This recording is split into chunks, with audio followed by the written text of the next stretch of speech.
أعوذ بالله من الشيطان الرجيم بسم الله الرحمن الرحيم أما بعد فأعوذ بالله من الشيطان الرجيم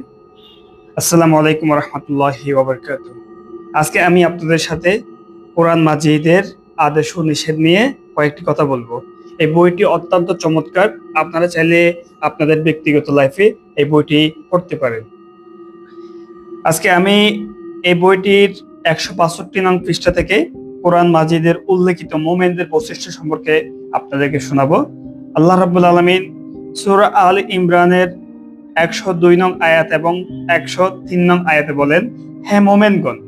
তোমরা আল্লাহকে ভয় করো যেভাবে তাহাকে ভয় করা উচিত,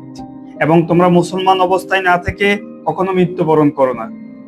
এবং তোমরা সবাই একত্রে আল্লাহ রাব্বুল আলামিনের রশিকে আঁকড়ে ধরো, এবং তোমরা কখনো বিভক্ত হয়ে যেও না, এবং তোমাদের উপর আল্লাহর নিয়ামতকে স্মরণ করো যখন তোমরা ছিলে পরস্পর শত্রু,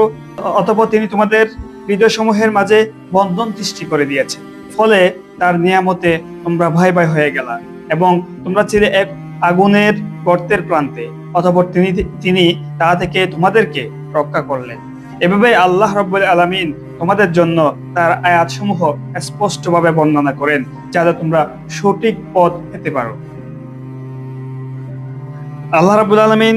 সূরা আল ইমরানের 130 নম্বর আয়াত এবং 135 নম্বর আয়াতে বলেন, হে মুমিনগণ, তোমরা দ্বিগুণ ও বহুগুণে সুদ খেও না, এবং আল্লাহকে ভয় করো যাতে তোমরা সফল হতে পারো, এবং তোমরা সে আগুনকে ভয় করো যা কাফেরদের জন্য প্রস্তুত করা হয়েছে, এবং তোমরা আনুগত্য করো আল্লাহ ও রাসূলের যাতে তোমরা দয়াপ্রাপ্ত হতে পারো, এবং তোমরা দ্রুত ধাবিত হও তোমাদের প্রতিপালকের ক্ষমার দিকে এবং এমন জান্নাতের দিকে যার প্রশস্ততা হলো আকাশসমূহ ও পৃথিবী,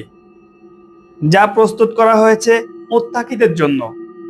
যারা সচ্ছল ও অসচ্ছল উভয় অবস্থায় আল্লাহর প্রতি ব্যয় করে, এবং যারা ক্রোধ ও সংবরণকারী এবং মানুষের প্রতি ক্ষমাশীল, এবং আল্লাহ রাব্বুল আলামিন সৎকর্ম পরায়ণদেরকে ভালোবাসেন। এবং যারা